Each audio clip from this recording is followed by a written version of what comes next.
2021년 12월 30일 목요일입니다. 이 아침에 함께 하신 모든 분들을 환영합니다. 기도하시고 이 시간을 시작하겠습니다. 은혜가 많으신 아버지 하나님, 주께서 우리에게 생명을 주시고 또 오늘도 살게 하셨기에 주님, 우리의 삶을 아시고 또한 우리의 마음을 아십니다. 하나님, 우리가 살아갈 길들에 어떤 어려움이 있으며 또한 그럼에도 불구하고 어떠한 삶으로 우리의 시간들을 채워야 할지도 주님께서 아십니다. 오늘 연약한 자아를 내려놓고 하늘의 귀한 뜻에 우리의 시간들을 또한 맡기기를 원하오니 주님 이 아침에 우리의 심령에 다가오셔서 깨닫게 하시고 하늘의 귀한 것들로 채워주시옵소서. 매일매일 공급되어지는 하늘의 생명력으로 우리가 살아가기를 원합니다.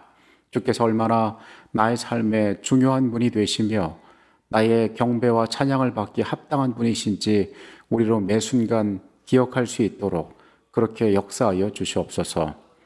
말씀을 열 때에 지혜를 더하시고 그 지혜 가운데에 우리의 삶의 변화를 경험할 수 있도록 우리의 시간들 가운데 함께하여 주시옵소서. 거룩하신 예수 그리스도의 이름으로 기도합니다. 아멘. 고비라는 말이 있습니다. 이 말의 사전적 의미는 일이 되어가는 과정에서 가장 중요한 단계나 대목을 의미하고 있습니다. 흔히들 마지막 고비다, 위험한 고비를 넘고 있다라는 표현을 쓰는 그 고비를 말하는 것입니다. 이 고비라는 말의 어원이 구비라는 의견이 있습니다. 길이 꺾여져서 다음 길이 보이지 않는 모양이 구비입니다. 즉, 이 구비는 지금까지의 길이 아닌 새로운 변화가 시작되는 지점을 이야기하는 것입니다. 어떠한 일의 성취에 앞서서 중대한 변화를 만나 무언가를 수정해야 될 필요가 있다는 의미에서 이 고비에 대한 어원이 구비라는 것은 매우 어울려 보입니다. 사람들의 삶 가운데 우리는 수많은 고비들을 만나게 됩니다. 생각지 않은 여러 가지 변수들 가운데 잘 적응해야 할 필요가 있는 것입니다. 그리고 이러한 고비들은 영적인 삶에서도 마찬가지입니다. 특별히 그 목적지가 가까워진 순간이라면 그 변화는 더 중요한 순간이 될 것이기 때문에 그 고비를 어떻게 넘어가느냐 하는 것은 우리의 영적인 생애에 있어서도 매우 중요한 과정이 될 것입니다. 오늘의 주제는 모든 날 마지막에입니다. 히브리서 1장 2절의 말씀입니다. 이 모든 날 마지막에는 아들을 통하여 우리에게 말씀하셨으니 이 아들을 만유의 상속자로 세우시고 또 그로 말미암아 모든 세계를 지으셨느니라. 바울이 여기서 언급하는 특별히 때에 관련하여 강조하고 있는 내용이 있습니다. 사도가 전한 권면의 말씀에 긴박성을 더하기 위해 그가 강조하고 있는 매우 중요한 요소가 있는데 그 한 가지는 바로 히브리서를 읽는 독자들을 향하여 그들이 마지막 때에 살고 있으며 이 마지막 때에 하나님의 약속들이 곧 성취될 것이라고 이야기하고 있는 것입니다. 히브리서 10장 36절로 38절의 말씀에서 바울은 이 내용들을 분명히 하고 있습니다. 너희에게 인내가 필요함은 너희가 하나님의 뜻을 행한 후에 약속하신 것을 받기 위함이라. 잠깐 후면 오시리가 오시리니 지체하지 아니하시리라. 나의 의인은 믿음으로 말미암아 살리라. 또한 뒤로 물러가면 내 마음이 그를 기뻐하지 아니하리라 하셨느니라. 우리가 앞으로 이 히브리서를 연구하는 가운데에 계속적으로 다룰 주제가 이 마지막 때라는 의미에 관한 것입니다. 바울은 히브리서 전체에 걸쳐서 이 글을 읽는 독자들과 약속의 땅에 들어가기 위해 가나안 땅 경계의 바로 앞에 섰던 광야의 세대를 비교하고 있습니다.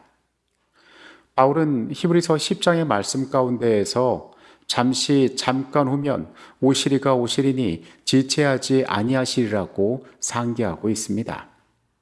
그들에게 있어서 머지않은 때에 중요한 일들이 일어날 것임을 이야기하는 것입니다.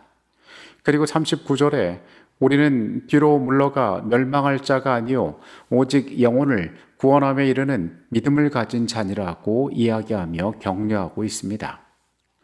바울은 이 글을 읽고 있는 세대가 마지막 때에 처해 있으며 그들의 삶의 중요한 순간들을 마주하고 있다는 그의 영적인 인식들을 이야기하는 것입니다. 이 히브리서의 권면은 오늘날에 이 말씀을 접하고 있는 우리에게도 중요한 기별을 주고 있습니다.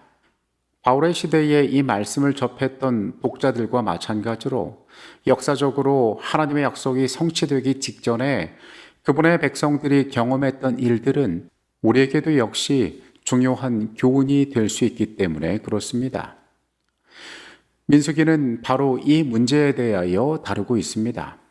성경의 기록을 살필 때에 이스라엘 백성들이 약속의 땅에 들어가기 직전 그들은 두 번이나 결정적인 실패를 경험합니다.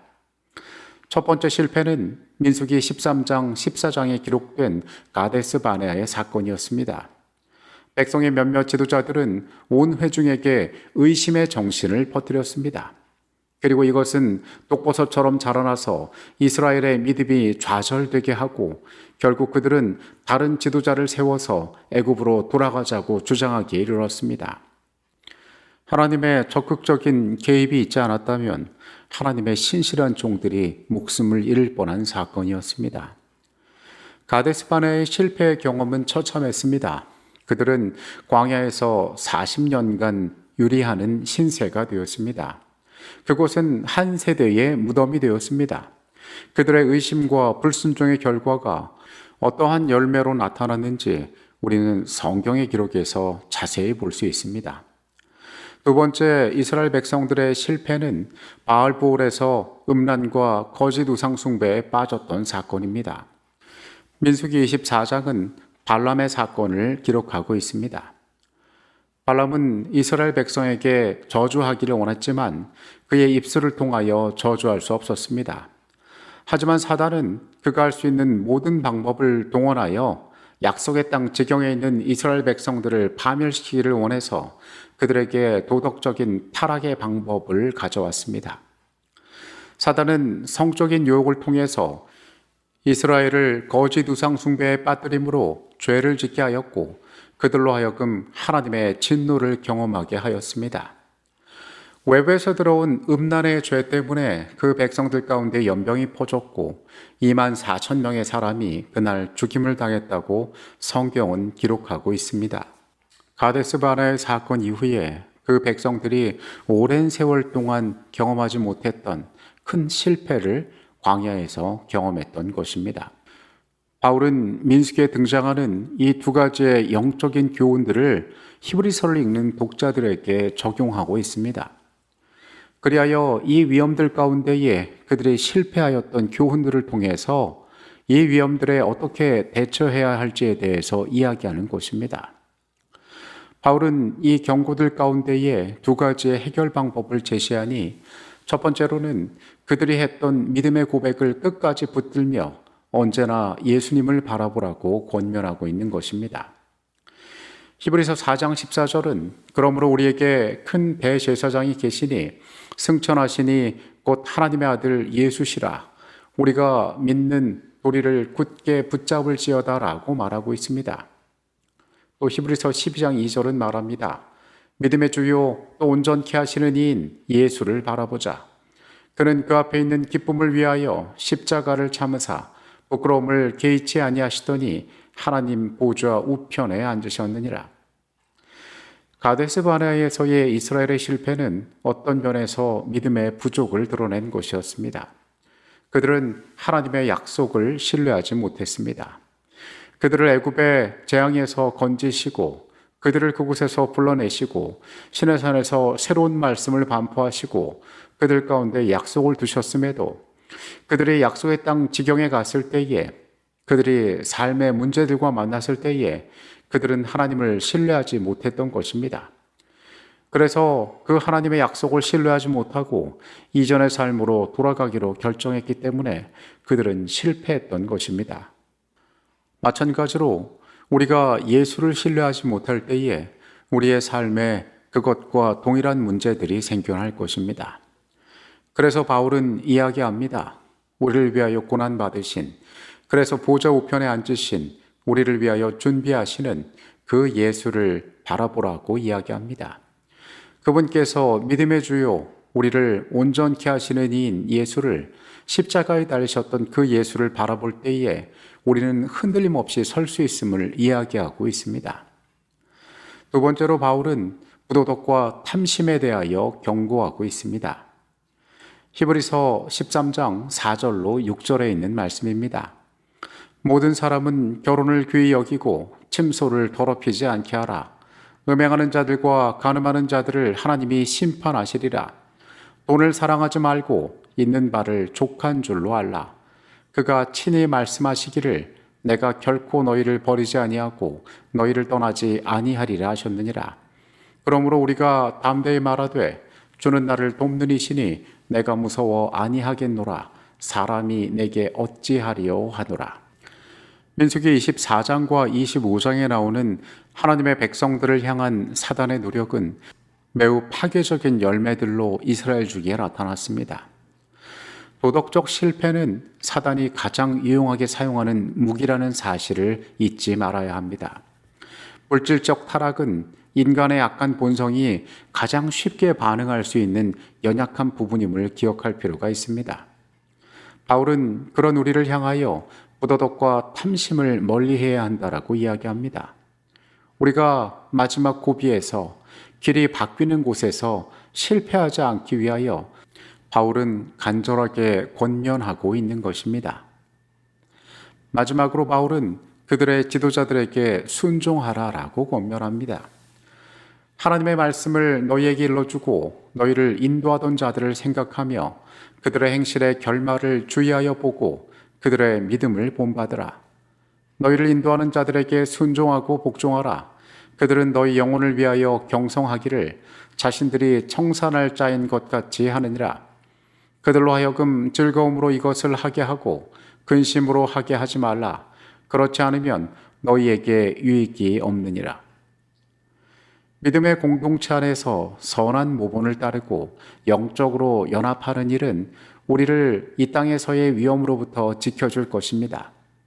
그것은 외부로부터 들려오는 여러 가지 좋지 않은 유혹들 가운데에서 우리 믿음의 구성원들을 영적으로 보호하고 하나님의 뜻에 맞는 방법으로 나아가게 인도할 것입니다. 바울은 독자들을 향하여 우리가 처해 있는 시대가 민수기의 이스라엘 백성들처럼 약속의 땅에 지경에 서 있는 시대를 살아가는 것과 같은 마지막 때를 살아가고 있다라고 이야기하고 있습니다. 또한 그 가운데에 어떻게 살아가는 것이 하나님의 백성으로서 합당한 삶이며 그것들로부터 우리의 길들을 안전하게 갈 수 있는지 또한 권면하고 있는 것입니다. 교회 증언 6권 61페이지에 있는 내용입니다. 마지막 때의 위험들이 우리에게 접근해 있다. 그리고 우리의 사업을 통하여 우리는 사람들이 처해 있는 위험에 대하여 경고해야 한다. 예언을 통해 나타난 바 엄숙한 광경들을 다루지 않고 지나치지 말 것이다. 우리 백성들이 반만이라도 깨어 있으면 그들이 계시록에서 묘사된 사건들의 임박성을 깨달을 수 있으면 우리 교회 안에서는 개혁이 일어날 것이며 더 많은 이들이 이 기별을 믿게 될 것이다. 바울의 영적인 판단, 우리가 마지막 때에 있다라는 이 선언은 우리로 하여금 많은 생각들을 하게 합니다. 우리가 매우 중요한 선택의 순간에 있으며 여정의 마지막에 다다른 우리의 선택이 미래의 운명을 결정할 것이기 때문에 그렇습니다. 하나님의 백성으로서의 삶을 생각합니다. 내가 처해 있는 위치들을 살펴봅니다.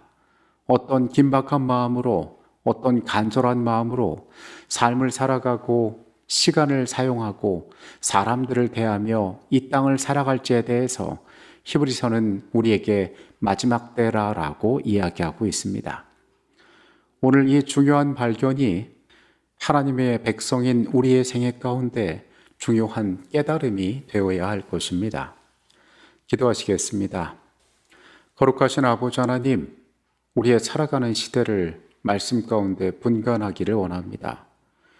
우리가 어떤 영적인 과정에 처해 있으며 우리가 당한 이 고비들 가운데에서 어떻게 승리하고 우리의 마지막 여정을 향하여 나아갈지에 대해서 깊이 살펴보게 하여 주시옵소서. 예수를 바라보라고 하셨습니다. 그리고 이 땅에 있는 부도덕과 탐심으로부터 우리를 지키라고 말씀하십니다. 믿음의 공동체 안에서 선한 길을 따르는 것을 우리가 소원합니다. 하나님, 민수기의 교훈들을 우리가 기억하게 하여 주시옵소서. 주께서 준비하신 나라를 향하여 우리가 나아갈 때에 주의 안에서 선하신 뜻대로 아버지의 일들 행하며 살아갈 수 있도록 이 하루도 축복하여 주시옵소서. 거룩하신 예수 그리스도의 이름으로 기도합니다. 아멘.